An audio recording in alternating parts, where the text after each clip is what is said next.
Alright, we're back. First thing I'll talk about. My voice is different. My voice is kind of fucked up, I think. Less so now than it was a few days ago. It's getting back to normal. I think it's because of these. Too much of these, I think, probably. First thing I'll talk about is at the start of the video, I would usually keep that part where I walk in front of the camera. I think I've decided to cut it out now. It's such a small thing, but I was keeping it there as a kind of... I thought there was something kind of charming about it. I don't know why I was keeping it there, because why not? And I watched a few videos on YouTube recently where that was done as well. And I felt it just made them look cheap. It just felt cheap. And so, I don't need to keep it there. I'm trying without. I suppose the way you approach the way YouTube works and attention spans and things of that nature. On one hand, you could look at it and think it's like, building a bit of tension. The person walks in, ooh, what's happening? What are they gonna say? But no, it's a waste of space and time. It's useless. So I got rid of it. I'm not starting the video talking immediately. I'm still keeping the little thing at the start. I think I'll keep it. It's not too much. But maybe the right way to start is, as soon as it starts, hey guys, blah, blah, blah. Who knows? We'll see. I have the title for this episode. It's similar to last week's. I suppose it says the same thing. Sometimes the long way is the short way. Which is I suppose it's my version of the previous quote, which in the previous episode I mentioned there are many versions of that quote that exist, some in different versions. I'll start. The first thing I want to talk about, besides that, is me being shirtless. So I watched other videos in same style as me, cheap, just one guy talking, and I thought, why is this guy doing this? No one wants to hear your opinion. Who are you? You're no one. No one's interested in your life. Being a judgmental asshole. And I thought, I'm doing exactly the same thing. So why is he doing it? Well, I don't know why he's doing it. I suppose he felt like he has things to say, and he's a lonely asshole like me. Something like that. But also I thought to myself, what if he was shirtless? I was watching it and I thought, he's doing the same thing as me. He has the part at the start where he walks into the thing. It feels cheap. And he's wearing a shirt. I thought, what if he was shirtless? That would be weird in a way. That would be strange. And, that would be strange because he wasn't. What if he was shirtless, I thought. And I've talked about that before. This idea that the same way I make those videos for making them, that's the reason, that's the point of it. I'm shirtless because, I was shirtless before I did the video. I'm not going to put a shirt on like I'm some kind of like I'm a TV presenter and I have to get into my uniform. It doesn't serve a purpose. I just want to be comfortable.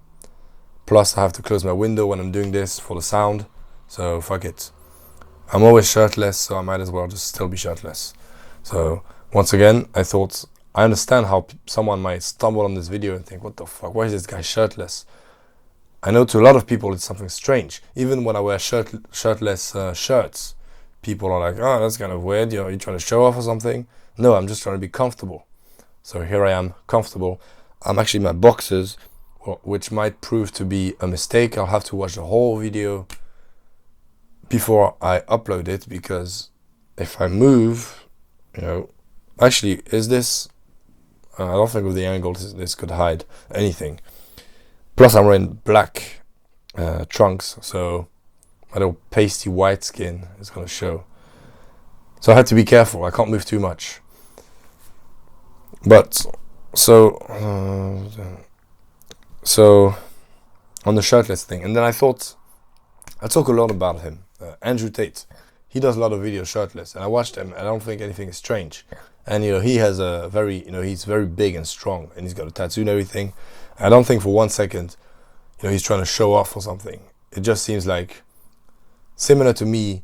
Plus, I don't know. There seems to be a nice weather a lot of the time where he lives.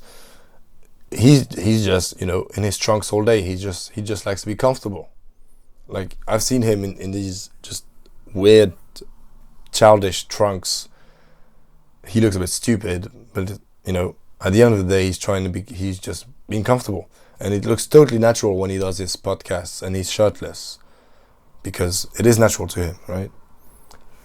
So I came to the conclusion that that's what being self-conscious is, right? You look at yourself from the outside and just judge yourself, and you think, why is he doing this? Why is he doing that? He's probably doing this because of that, and blah, blah, blah. And I know why I'm doing it, right? I have this little voice in my head that's trying to ask questions and make me feel like, maybe I shouldn't. But I have a bigger voice that says, shut the fuck up. I'm comfortable. That's the reason. Fuck you. And if you feel like that's, if that makes you uncomfortable, not my problem. So that's that. I watched the last episode of The Idol a few days ago. I talked about it a long time ago for the first episode, second episode. I kept watching, and I felt I was waiting to see what was going to happen. The first few episodes made me uncomfortable. I didn't think they were very good. You have to wait until you've seen the totality of it to judge it as a whole. But that thing is a mess. I've seen the whole thing now. It's a mess. First few episodes, didn't like them. I stand by my critiques on the whole. For the whole show, she's basically almost naked. Actually, that's pretty funny. I'm always almost naked in my thing. But she's wearing these clothes that are... it's even more than naked. Like, clothes do the opposite of revealing, which is what's the word? There's a nice word. This podcast should be called there's a nice word for this, but I can't find it. There's conceal, right? Clothes conceal what's underneath. But she wears these clothes that actually make her look even more naked than if she were completely naked. Concealing is sexy. There's no part of me that's trying to be sexy in these videos, but concealing, there's something sexy about it. I've talked about this when I was talking about the show, The Idol, and once you reveal what's underneath, you lose that. So I believe that in movies, also there are a lot of sex. Well, there's a sex scene. I was watching it, it's uncomfortable. It had the point. It was supposed to be uncomfortable in a way, and it achieved that in that moment. But you didn't need to show anything, and I think that sex scenes just never do anything for a movie ever. Going back to this idea from the creators of South Park, a scene should be followed by another scene, and they should be linked by but or therefore, never and then, right? That's how you keep momentum in a story. It's a dramatic tool. And every scene in a movie has a purpose to drive the plot forward. Now, sex scenes. Another guy who's very, important in learning how to structure movies and how to do drama is David Mamet. I think it's Mamet. He talks about that too. Every scene is actually it's a confrontation. It's a fight. Two people who want something and they're fighting about it, right? And it doesn't mean that every film has to do that. And there are films which are purposely not doing that. Some of my favorite films are films that are not about dramatic momentum and conflict. But if you want to make a film something that's gonna have momentum and keep the audience gripped and be a mainstream movie, all the movies you're gonna see in theaters, 99%, are films that have been financed and that are supposed to make money and get people in the seats and get people to enjoy the film. They're entertainment. If you want to do that successfully, you need to keep the audience gripped. You need to keep the movie moving forward. If you don't, they lose. They get distracted, they get disinterested, and that's not good. And so sex scenes, well, I suppose there is something that draws you in because it's a sex scene, right? And it can be arousing and things like that. But sex scenes you could always get rid of them. Then almost in every movie ever, you can get rid of a sex scene. They start kissing, they start undressing, cut. A lot of movies do that because the sex scene is actually useless. It's just about arousing the audience and giving them eye candy. So I don't like sex scenes. They're just weird and uncomfortable. I'm watching it and I'm thinking, wait, how was it on the set with a bunch of people around and like this guy, it looks like he's actually fucking her and they're skin to skin. He has a sock on his dick, probably. What's happening? What's happening? Is it worth it? It's just strange. I don't like sex scenes. Sorry. What is it? Theo Von has this joke about a mic too close to him, and he's like, it's like the skinniest black kid giving you a hug. I just think about that every time I look at this thing here, like this arm that, like someone just holding it for me. So skinny, but so strong actually. And so, going back to what I was saying about the idol. So yeah, they indulge in that moment, which I suppose you could justify it by, it's all about how it's hurting, Tedros, right? So they show it to us to be like, that's what's happening while he's outside suffering.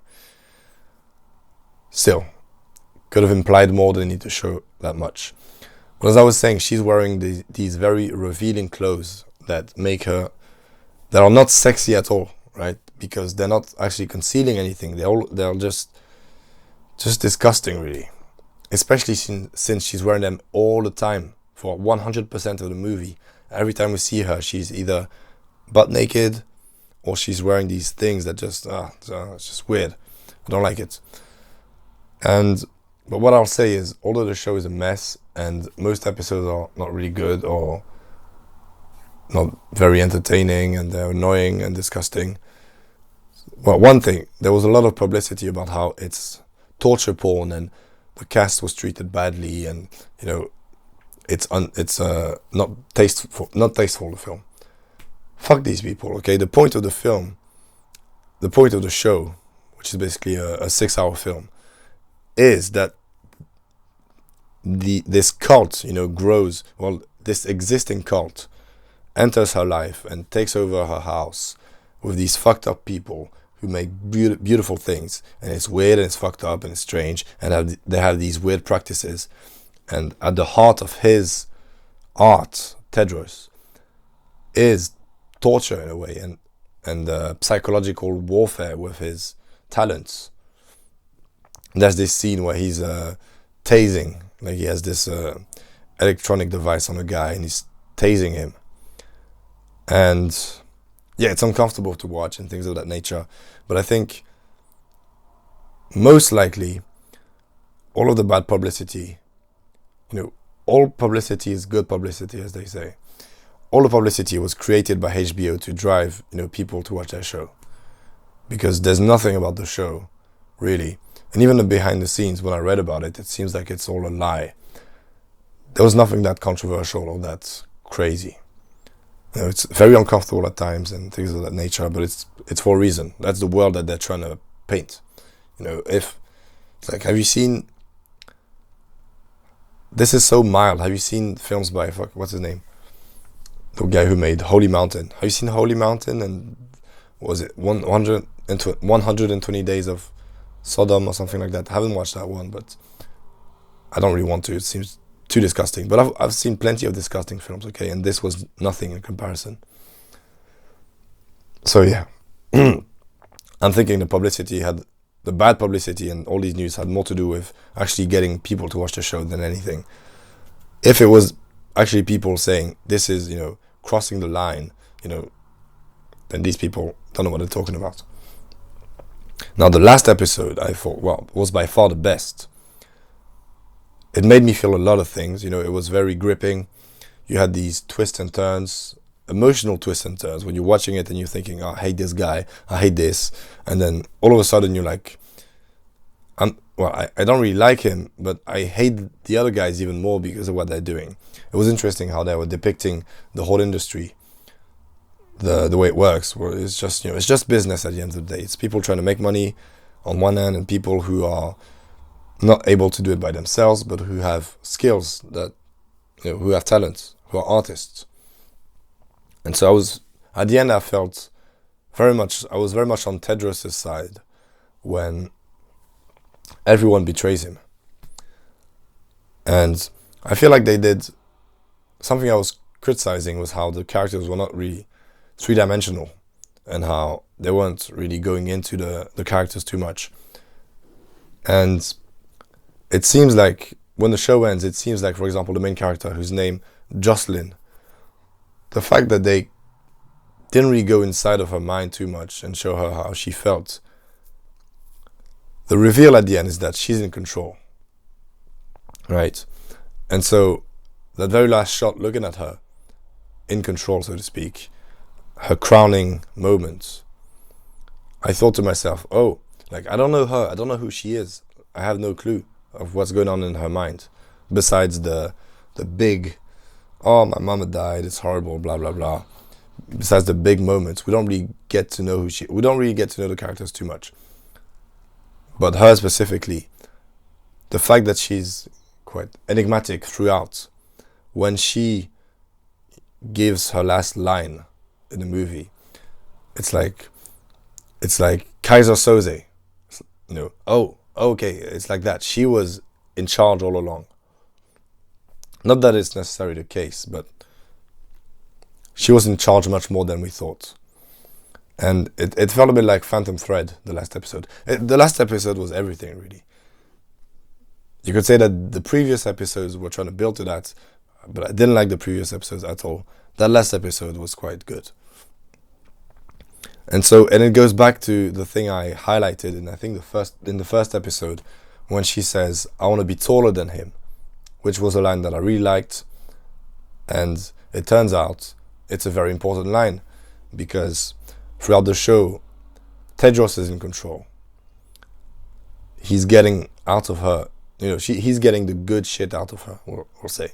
She's uninspired, and he's getting her to make work, and make work that she actually likes, which is a first for her. She's just a pop idol bimbo. That's kind of her public persona. And now she gets to be an artist. And he's helping her. And she relinquishes control to him to take it out of her, to take the art out of her. And, at the end it's revealed that not necessarily that she planned it all along, but that she understands that because she's the artist, she's in control. And because he loves her too. And so that line, I want to be taller than him, I thought, well, that's contradictory information, because throughout she shows that she wants to be submissive. And at the end, he's her bitch, basically. She tells him to go stand in the corner while she performs in front of tens of thousands of people. She belittles him. So once again, I was thinking of Phantom Thread, this toxic relationship. And I'm happy that they ended the show that way. I mean, I feel like, not necessarily that was the best way, but when it happened, I kept smiling and smiling more and more. And so in Phantom Thread, it's all about this toxic relationship. But the two people are getting what they want out of it. And they're actually enjoying the toxicity. And it's also, flipping the roles in terms of the man is in control in a way, but the woman is in control of the man. The man is in control of the world, and the woman is in control of the man. In a very specific way, in direct way. And here it's a bit the opposite in terms of, here Jocelyn is the star, whereas in Phantom Thread, Daniel Woodcock is the star. And in Phantom Thread, the woman poisons him to gain some control over his life. And in The Idol, Tedros well, it's not exactly the same, but he exerts a lot of control, and then once she gets what she wants, she tells him, I'm in charge, even though you did all this for me. I know it's a very weird, fucked up relationship they have, but like I'm having a hard time redescribing it and talking about it because I felt so conflicted. Which was it? Darren Aronofsky says, "I want people to either hate my film or love it." He wants to have a strong response to his film, and I'm definitely not neutral about The Idol. There were good things in there. It is very different from anything that's coming out in terms of really showing these, dark sides of people. In terms of the world of The Idol, Tedros is, how do you say this? He's like the genius of that world. There was talk of the show being a parody or pointing the finger at, the world it showcases, which I don't think. Once again, I don't know. It seems like they're glorifying it at times. Sometimes they're kind of pointing the finger at it and glorifying it at the same time. But the character of Tedros kind of gathers these people with talents, and he helps them. Become more, and he does that with her. And when we meet her, and at the end of the show, she's still a shit pop singer with shit songs. So that's where I think about how are they trying to point the finger at how she's a pop idol and she makes shit music, because she definitely does in the show, or not. But his character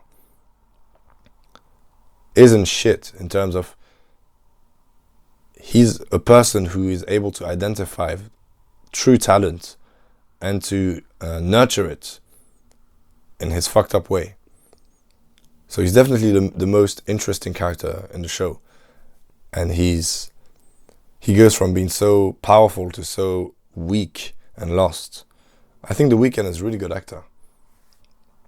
And there are some really good lines, especially towards the end of the episode, when they'd say, "I heard they took his rat tail," when the producer calls him Psycho Miyagi or something.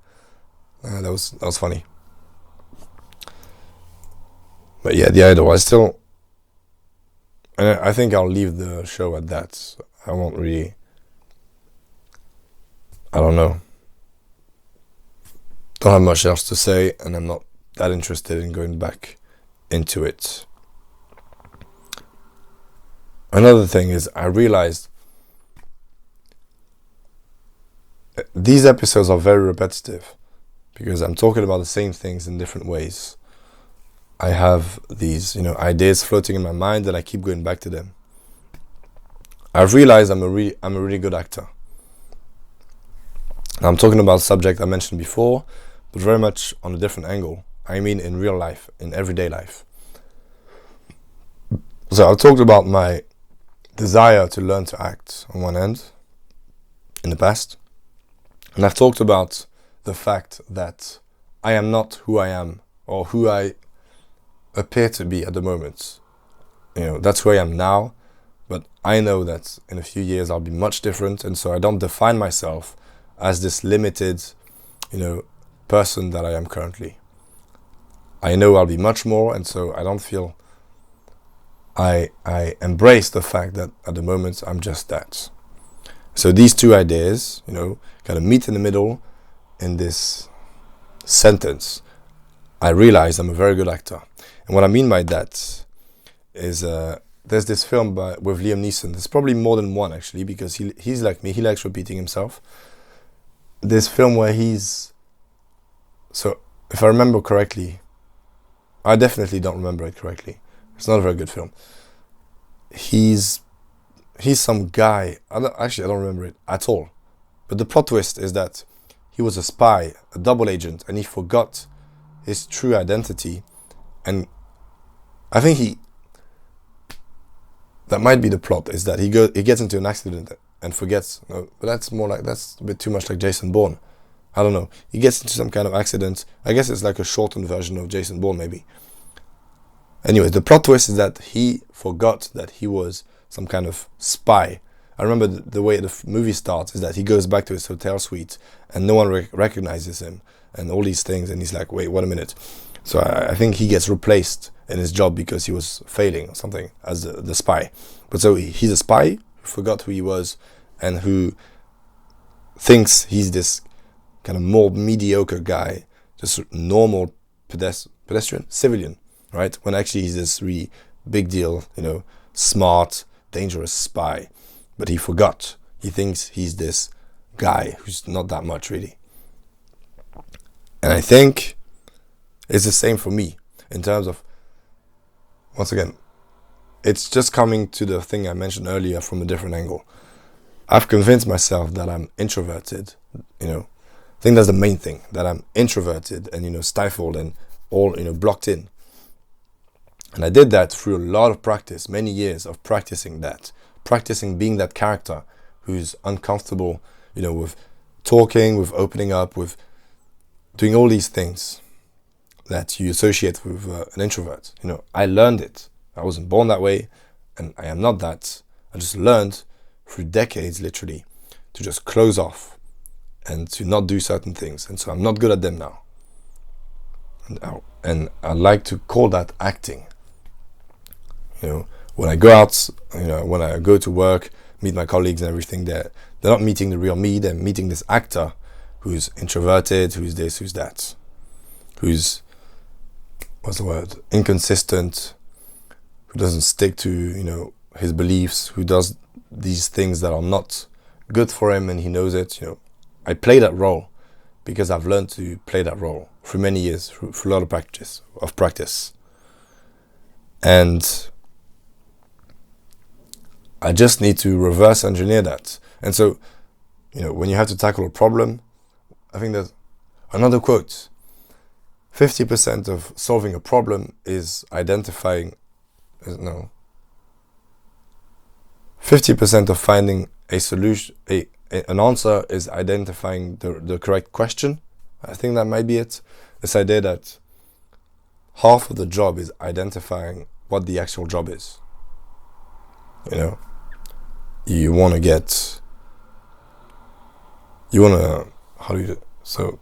goal setting. I think that's what this quote gets at. This idea that you have to identify the problem, and that's already half of the problem solved. And so, in trying to identify the problem, I had to go back and, it's good to know that the problem is that I am acting, and I've been practicing for more than 10 years, but then you have to go back. Why? Why did that happen? Why did I become, what's the word? There's another word. Why did I close myself off and made myself small? And so the conclusion I came to, which is, probably the answer to many, many questions, is fear. Being scared. Multiple versions of being scared I've encountered in my life.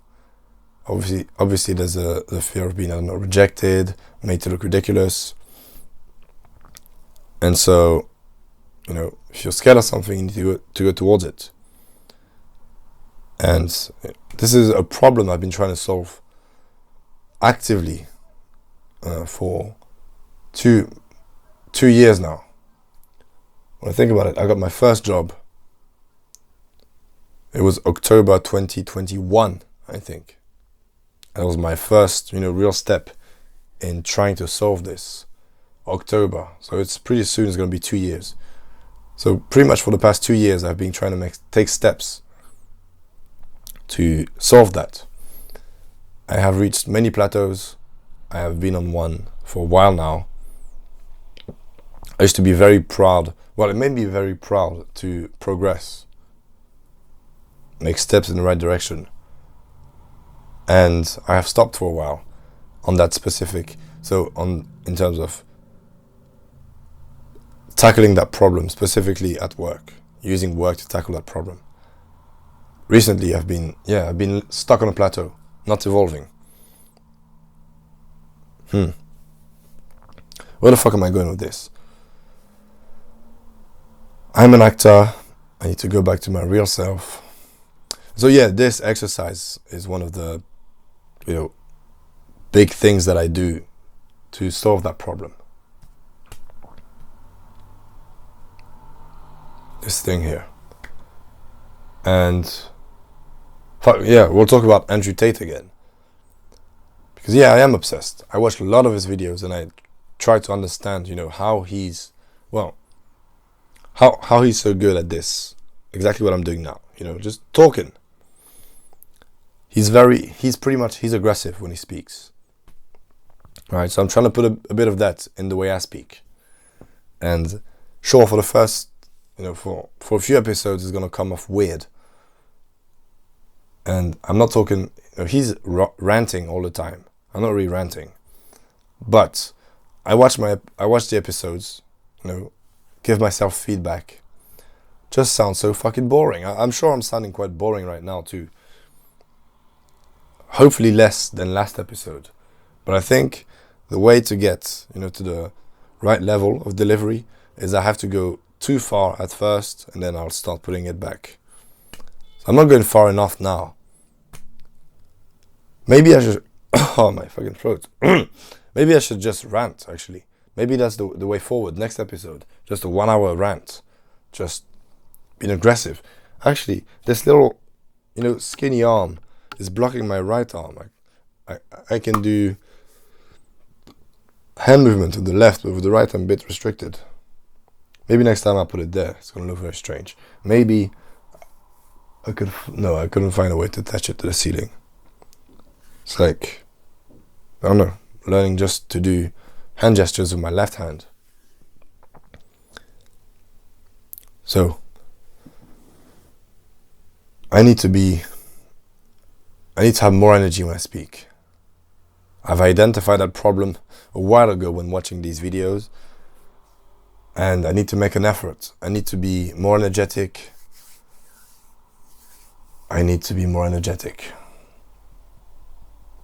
And I probably do need to go too far at first. But it's hard when there's nothing to rant about here. There's plenty to rant about. What the fuck am I talking about? There's plenty. Well, the first thing that came to my head is not something to rant about. My aunt, my back.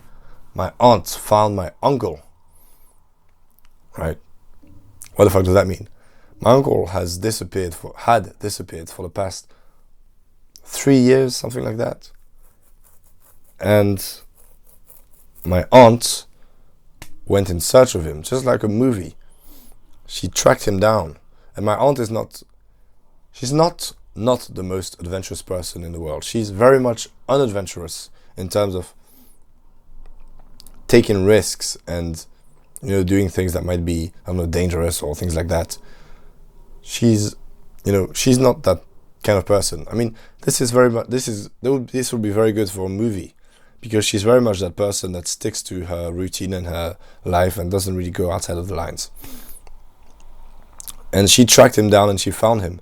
And how do I say this? She gave me his number, and I'll definitely contact him. And it's strange because we had cut off bridges. I know we had cut off communication with him as a family. We all had cut off with him because he was becoming too crazy. He has, crazy ideas and beliefs. But he displays a lot of the qualities and the attributes of that I aspire to. He's very strong. Well, which is weird because he's crazy. He's lost his mind, which is a display of some kind of weakness. I mean, maybe he's not crazy. Maybe the earth is flat. But I need some water. My throat is so dry. Wow. I need to be careful. Boxers.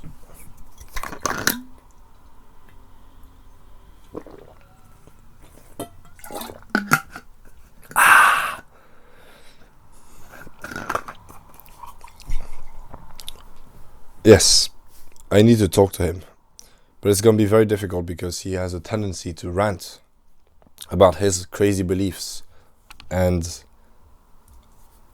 I don't know how to approach it because I want to talk to him.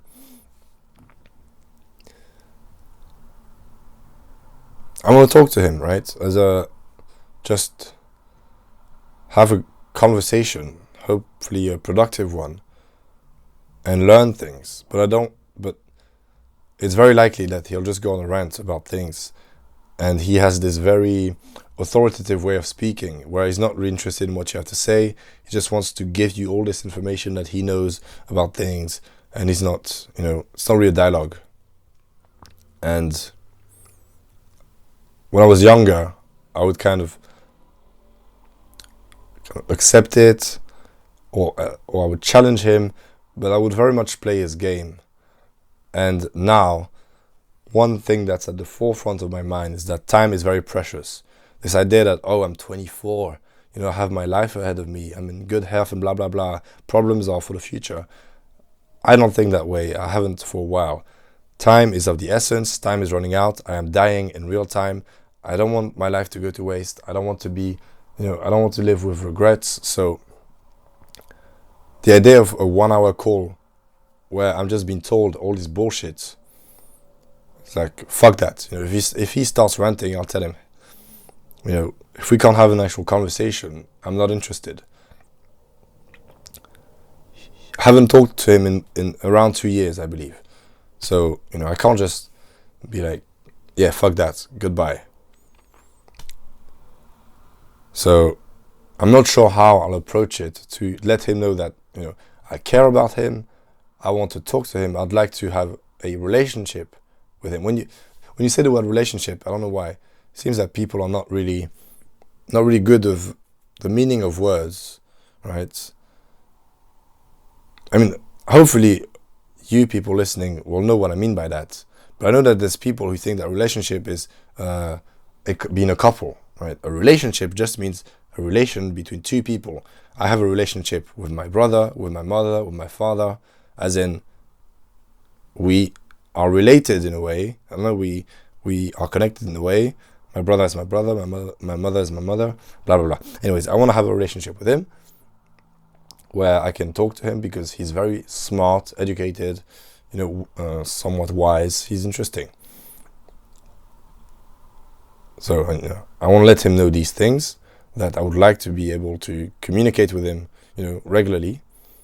I think I think that could be very valuable in that sense. I think in terms of also, him being a family member, that the fact of us having a relationship could be good. But I really don't want to let him in and, have him ruin my life in a small way, but it would be difficult to cut him off again, is what I'm saying. So I'm not sure how to, approach him. I'm not sure. But he has a lot of,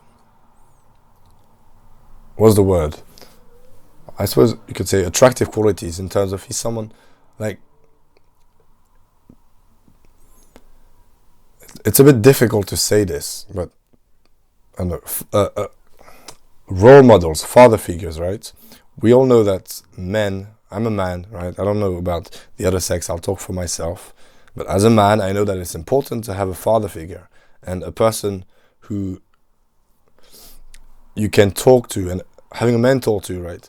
That's something I've always been told. If you want to be good at something, you need to find a mentor in that field. And I look to him, for example, I look to my father, who's an artist, right? And I've been able to talk to him about art, and we've been able to, share these things. But I think that my uncle has a lot of qualities that I would like to have also, and things that are different from my father, right? And so I just believe that I could get a lot of good things from fostering a relationship with him. And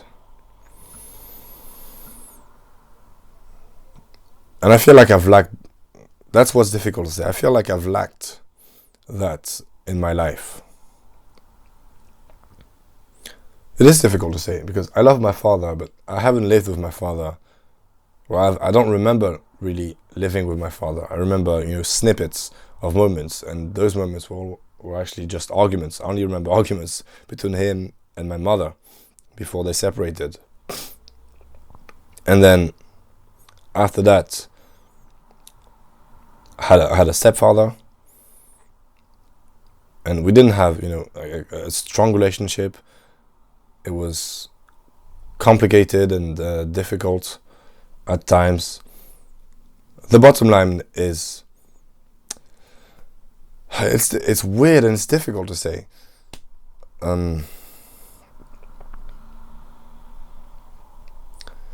But yeah, I just feel like I've lacked that in my life. I haven't really had that. Once again, I love my father, and he's a good person, and he has a lot of qualities, and I am grateful for things he's given me, not material things, other things. But I saw him on the holidays, 2-3 weeks, 5 weeks a year, which I'm very grateful for. But once again, I feel like I never received that thing that you're supposed to receive from this father figure, this mentor, this kind of guiding person. And my mom did a lot of that. And my stepfather, did some of that too. But I feel like one of the important things about having a strong father figure is that it is a strong father figure. It's this one person that has this job to show you the way in terms of, as a man, here I am a man, I can show you what you have to do, I can put you in your place when need be. And me, it's been very fragmented. It hasn't been a continuous thing. Things that my dad, it hasn't been a continuous things in terms of my stepfather, did very specific things that a, father has to do for their son. He did like a very specific job, and I, as much as I love him and I'm grateful for him, I would say that showing, any kind of affection and love or anything that you would associate with that, he didn't do almost at all. It's like, boo-hoo me, I had too many fathers. But I lived with him mostly, right? And then my father, on the other hand, always was very loving and caring and, things of that nature. But he never in my life really kind of put me in my place or did that. And so, once again, boo-hoo me, I had my mother, I had my father, I had my stepfather. But what happens is that I have a father who's displaying really the qualities of a mother, I would say. Just being just nice, caring, loving. Then I had this stepfather who was cold. Again, that's how I describe it. Who was cold and who I lived with mostly. And I was scared of him when I lived with him, right? And he did the job of, telling me off and, having me scared of him. And then I had my mother who was doing a bit of both. And once again, I'm very grateful that I had all of them, but I think that, the proof is in the result. I'm not a strong, stable man. That's not the result of this upbringing. I don't blame anything on anyone outside of myself. To me, everything I have, everything I don't have, everything I do, tragedies, good things, blah, blah, blah, it's all on me.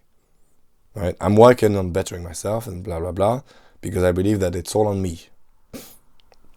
But in an objective way, I look at the product that I am and the way this product came to be and how I am a fragmented individual and how my life was fragmented, right? And I guess the bottom line is I'll have children, and I'll make sure that I'll take my time, that I do things right, and that I am that. That's why I have to do all these things, repair all these things, work on not being this actor who's introverted and blah blah blah. That's why I have to correct these things, because I want to make sure that when I have children, I'll be this role model, this man who's strong, who can give love when need be, and who can be warm, and who can put my children in their place, who can show them how they're supposed to be, to be strong mentally, to be strong physically, to take care of oneself, all these things, to not throw your life away. At the end of the day, as much as I have this ambition, I want to make great art, I want to be a great artist, I want this, I want that, I want to help people, I want to be the best version of myself, so that when it happens that I do have children, I can make sure that they're not, that I give them what they need.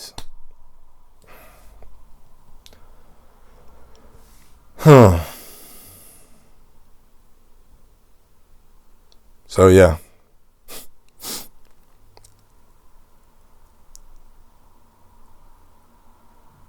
It's all on me to, make the right decisions, move in the right direction. But yeah, that's why I look towards my uncle, because I think that, once again, I would say that he is broken too from his upbringing, but I think that I could get a lot from him. Well, we're done. Oh, from next week on, I'll be doing the silent retreat thing. No internet, no phone, computer, anything like that. I bought a mechanical timer for cooking. Fucking thing doesn't work properly. Half the time it doesn't ring. So it's gonna be for like when I take breaks, when I work out, 2 minutes, 3 minutes, blah blah blah. And for when I meditate, I do 10 minutes. But if the thing doesn't ring, I'm gonna end up meditating all day. I'm gonna get lost in my head and just never come back. So there's that. But yeah, I'm a bit apprehensive, a bit excited about next week. I think getting through the first day is going to be difficult. I'm going to get to the end of it and think, I can do this again. I tried fasting a few years ago, and everywhere when I read about it, it said, once you get past 3 days, it feels like you can fast for the rest of your life. It feels like you can fast indefinitely, but the first 3 days are very difficult. After, I think, like 22 hours, I gave up. I could smell food 2 floors down in the apartment, the sharing house I was at uni. I was laying in bed, I hadn't eaten for the whole day, and I could smell, in my head, it was food that was left on the hob, like on the actual hob, like something that had burned in the past, leftover food that was on there. I felt like I could smell that. That's how hungry I was. So I failed. But I feel like it's going to be a similar thing. Towards the end of the first day, I'm going to feel like, well, that's going to be the most difficult part, and I'll get through that, and then next day. But it's going to be a trip. It's going to be fun. So I'll be able to talk about the experience on the next episode. Also, I forgot to say, the title of the episode, Sometimes the Long Way is the Short Way, is something that I thought after the Ngannou Tyson fight was announced. I thought about that because I thought about the journey of Ngannou in getting here, and how he was homeless in Paris. Fernand Lopez took him in, told him eventually that he would be able to make money quicker with MMA than with boxing. But Ngannou's dream his whole life had been to be a boxer. And I thought about how perhaps if he had gone to become a boxer, right, if he had taken this path, which would have seemed shorter, right? You want to be the best boxer in the world? Well, you start boxing, you make a career, and eventually you're at the top. And I thought about how would he have gotten into the place he is now had he taken this more logical and seemingly shorter way. Because the situation he is in now is that he has a big name. According to Tyson Fury, he's the biggest fight they can make at heavyweight today. He's going to be getting coached by Mike Tyson. So he's built, himself up in MMA. He's the baddest man in the world, one of them. But, the fact that if he were locked in a room with Tyson Fury, the whole Joe Rogan thing, and they had to fight to come out, he would come out. There's 90% chance he does, because he's an MMA fighter and Fury is a boxer. And so he's the better fighter of the two. I think objectively, you can't disagree with that. But they're going to meet in the squared circle. They're going to meet in the boxing ring, and they're going to box. And that's the biggest fight. That's going to be a huge fight. He's going to be getting coached by Tyson. And so the fact is, by deviating from his course and going into MMA, he found himself right where he's supposed to be, getting coached by Mike Tyson to fight in Saudi Arabia for preposterous amounts of money against the best heavyweight in the world, and possibly, in one of the best heavyweights of all time. And so perhaps the longer way was the only way to get there, and therefore the shortest way. And, that's something I remind myself. I try to remind myself. Sometimes the long way is the short way. Sometimes going where life takes you and kind of learning the lessons along and doing things that, how does that apply to me, for example? I've been a waiter now for almost 2 years. I go in at 10 o'clock, I arrive early at 9:40. I iron the tablecloths for a good 10 minutes. Then I dry glasses. Then I prepare the chili oil. I hoover sometimes. I'm doing all these things. You can't it's not the same thing as becoming an MMA fighter. But it's not, I'm not going in the direction I want to go. Right? I want to be a filmmaker. But I keep reminding myself that I believe, there's nothing I believe more than the fact that I'm destined to become a successful artist. So if I have to, iron 1,000 tablecloths, then I have to iron 1,000 tablecloths. That's just, if I'm supposed to become an artist, then I'm supposed to become an artist. And so ironing those tablecloths is just me moving in the direction of my goal. And, maybe I'll go back to film school. Who knows? It will happen. What's supposed to happen is going to happen. But sometimes the long way is the short way. All right, I'm out. Thank you.